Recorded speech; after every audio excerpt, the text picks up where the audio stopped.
მოგესალმებით, მე ვარ მარი გაბაძე, ილიას სახელმწიფო უნივერსიტეტის სამართლის სკოლის მაგისტრატურის პირველი კურსის სტუდენტი. ჩემი ვიდეო ლექციის თემა არის ჩუქების ხელშეკრულების გაუქმება. ვისაუბრებ საქართველოს სამოქალაქო კოდექსის 529 და 530 მუხლით გათვალისწინებულ ჩუქების გაუქმების საფუძვლებზე. ჩუქება შეიძლება გაუქმდეს, თუ დასაჩუქრებული მძიმე შეურაცხყოფას მიაყენებს, ან დიდ უმადურობას გამოიჩენს მჩუქებლის ან მისი ახლო ნათესავების მიმართ. საქართველოს სამოქალაქო კოდექსი არ გვაძლევს იმის განმარტებას, თუ რა შედის უმადურობის ცნებაში, ან ვინ წარმოადგენს მჩუქებლის ახლო ნათესავს. ამის განსამარტად დაგვეხმარება სასამართლო პრაქტიკაში დამკვიდრებული შეხედულება, რომლის თანახმადაც დასაჩუქრებულის უმადურობად ითვლება არამართლსომიერი მოქმედება, რომელიც მიმართულია მჩუქებლის, მისი ოჯახის წევრის ან ახლო ნათესავის, სიცოცხლის, ჯანმრთელობის, თავისუფლების, პატივის, ღირსებისა და საქმიანი რეპუტაციის წინააღმდეგ. განზრახი მოქმედება, რომელიც მიზნად ისახავს მჩუქებლისათვის მნიშვნელოვანი ქონებრივი ზიანის მიყენებას და კანონით განსაზღვრულ მოვალეობაზე, რომ არჩინოს და იზრუნოს მჩუქებლის მატერიალურ უზრუნველყოფაზე უარის თქმა. სასამართლომ ყოველ კონკრეტულ შემთხვევაში უნდა განსაზღვროს უმადურობის ხარისხი და ასევე გადაწყვიტოს, გამოვლენილი უმადურობა წარმოადგენს თუ არა ჩუქების ხელშეკრულების გაუქმების საფუძველს. საქართველოს სამოქალაქო კოდექსით გათვალისწინებულია ისეთი შემთხვევაც, როცა ჩუქების ხელშეკრულების გაუქმება გამოწვეულია არა დასაჩუქრებულის უმადურობით, არამედ თვით მჩუქებლის მძიმე მატერიალური მდგომარეობით. ამ დროს დასაჩუქრებულის ბრალი გამორიცხულია. ჩუქების ხელშეკრულების გაფორმებიდან განსაზღვრული დროის გასვლის შემდეგ, თუ კი მჩუქებელი აღმოჩნდა ისეთ მდგომარეობაში, რომ არ შეუძლია საკუთარი თავის ან მის კმაყოფაზე მყოფი პირების რჩენა, მას უფლება აქვს დასაჩუქრებულს მოსთხოვოს გაჩუქებული ნივთი. იგულისხმება, რომ საჩუქრის უკანმოთხოვნის უფლება მჩუქებელს გააჩნია იმ დროის განმავლობაში, ვიდრე გაჩუქებული ნივთი რეალურად არსებობს დასაჩუქრებულის საკუთრებაში.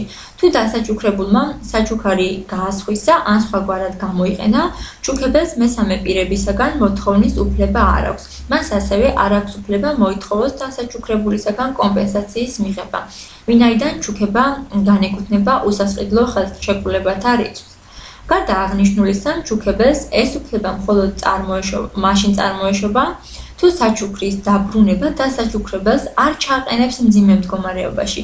ესე იგი, დასაჩუქრებულთან ნაჩუქარი ნივთის რეალურად არსებობის ფაქტი არ არის საკმარისი. ასევე აუცილებელია, რომ დასაჩუქრებული არ უნდა ჩავარდეს დაახლოებით იმავე მდგომარეობაში, რამაც მჩუქებელს წარმოუშვა საჩუქრის უკან მოთხოვნის უფლება. ამით კანონი იცავს დასაჩუქრებული პირის ინტერესებს. ამგვარად, მძიმე მატერიალური მდგომარეობა, რომელიც მჩუქებელს საფუძველს უქმნის მოითხოვოს გაჩუქებული ნივთის უკან დაბრუნება, უფლებას აძლევს დასაჩუქრებულს უარი თქვას საჩუქრის უკან დაბრუნებაზე. გამჩუქებელს უფლება არ აქვს დასაჩუქრებულს უკან მოსთხოვოს ნაჩუქარი ნივთი, თუ ასეთი მოთხოვნის საფუძველი მან ხელოვნურად შექმნა. კერძოდ კი, თუ მძიმე მდგომარეობა, რომელშიც მჩუქებელი აღმოჩნდა, გამოწვეულია მისი განზრახი მოქმედებით ან უხეში გაუფრთხილებლობით. და ასევე უნდა ითქვას, რომ მხოლოდ მჩუქებელს აქვს უფლება მოითხოვოს გაჩუქებული ქონების უკან დაბრუნება. ზემოთ აღნიშნულ საკითხებთან დაკავშირებით, მოვიყვანთ სასამართლო გადაწყვეტილებას, მოგახსენებთ მის არსს. მჩუქებელმა სარჩელი აღძრა სასამართლოში დასაჩუქრებულის მიმართ ჩუქების ხელშეკრულების გაუქმების და გაჩუქებული ნივთის უკან დაბრუნების მოთხოვნით. შემდეგი საფუძვლებით. მოსარჩელემ თავისი კუთვნილი ქონება აჩუქა ძმის შვილს, ჩუქების გაფორმების საფუძველი გახდა შეთანხმება, რომ დასაჩუქრებული ქონების ჩუქების სანაცვლოდ იზრუნებდა მჩუქებლის ჯანმრთელობაზე.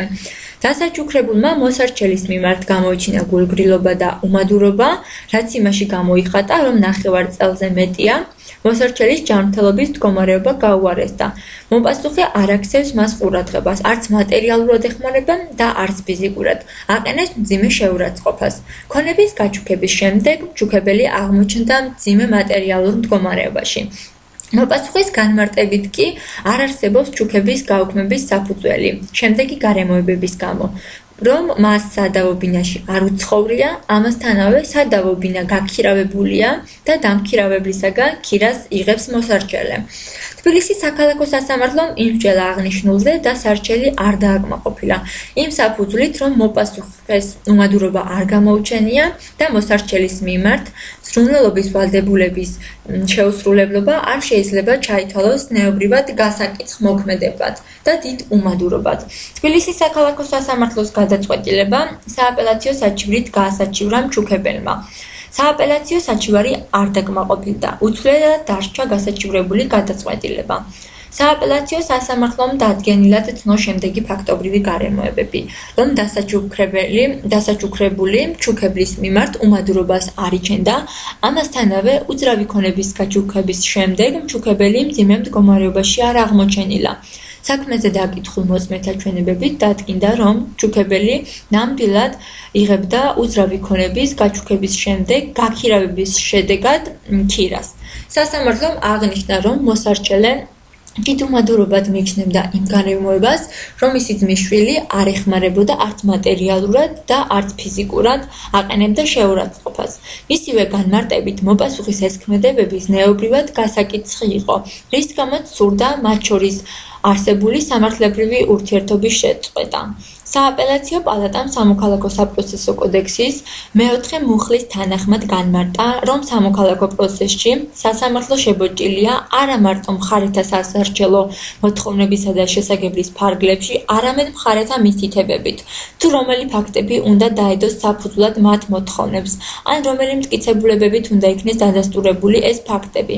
მოცემულ შემთხვევაში კი მოსარჩელემ ვერ შეძლო მტკიცების ტვირთის სათანადოდ რეალიზება და ვერ წარმოადგინა მის მიერ მითითებული გარემოებების დამადასტურებელი მტკიცებულებები. პალატამ გაიზიარა პირველი ინსტანციის სასამართლოს დასკვნა, რომ უმადურობის ფაქტს არ ჰქონდა ადგილი. ამასთანავე სიტყვიერი შეურაცხყოფა ვერ ჩაითვლება საქართველოს სამოქალაქო კოდექსის 529 მუხლიდან გამომდინარე ხელშეკრულების გაუქმების საფუძვლად. ასევე გაიზიარა პირველი ინსტანციის სასამართლოს განმარტება საქართველოს სამოქალაქო კოდექსის 529 მუხლთან მიმართებაში. ამ ნორმით კანონმდებელი გაჩუქებული ნივთის გამოთხოვას დასაშვებად და მიიჩნევს მხოლოდ განსაკუთრებული გარემოებების არსებობის შემთხვევაში, თუ ჩუქების შემდეგ მჩუქებელი მძიმე მდგომარეობაში აღმოჩნდება. ასეთი გარემოების მტკიცების ტვირთი აწევს მჩუქებელს. მან უნდა დაადასტუროს, რომ მისი მატერიალური მდგომარეობა ჩუქების შემდეგ მნიშვნელოვნად გაუარესდა და არ შეუძლია საკუთარი თავის ან მის კმაყოფაზე მყოფი პირების რჩენა. თბილისის სააპელაციო სასამართლოს სამოქალაქო საქმეთა პალატის გადაწყვეტილება საკასაციო წესით გაასაჩივრა მჩუქებელმა და მოითხოვა გასაჩივრებული განჩინების გაუქმება და ახალი გადაწყვეტილების მიღება. საკასაციო სასამართლომ საქმის შესწავლის შემდეგ მიიჩნია, რომ საკასაციო საჩივარი არ აკმაყოფილებს საქართველოს სამოქალაქო საპროცესო კოდექსის 391 მუხლის მოთხოვნებს, რის გამოც მიჩნეულ უნდა იქნეს დაუშვებლად. საკასაციო პალატამ აღნიშნა, რომ სააპელაციო სასამართლოს მიერ საქმე არ არის განხილული მნიშვნელოვანი საპროცესო დარღვევებით, რომელსაც შეეძლო არსებითად ემოქმედა საქმის განხილვის შედეგზე. სააპელაციო სასამართლოს გასაჩივრებული განჩინება არ განსხვავდება საქართველოს უზენაესი სასამართლოს მანამდე არსებული პრაქტიკისაგან. აღნიშნულ საკითხზე 529 და 521 მუხლის საფუძველზე ჩუქების გაუქმებაზე არსებობს სასამართლო პრაქტიკა, რაც ასახულია სააპელაციო სასამართლოს გასაჩივრებულ გადაწყვეტილებაში. ამასთანავე საკასაციო საჩივრის განხილვისა და ახალი გადაწყვეტილების მიღების საჭიროება არ არსებობს, არც სამართლის განვითარებისა და ერთგვაროვანი სასამართლო პრაქტიკის ჩამოყალიბების აუცილებლობის თვალსაზრისით. გმადლობთ ყურადღებისათვის.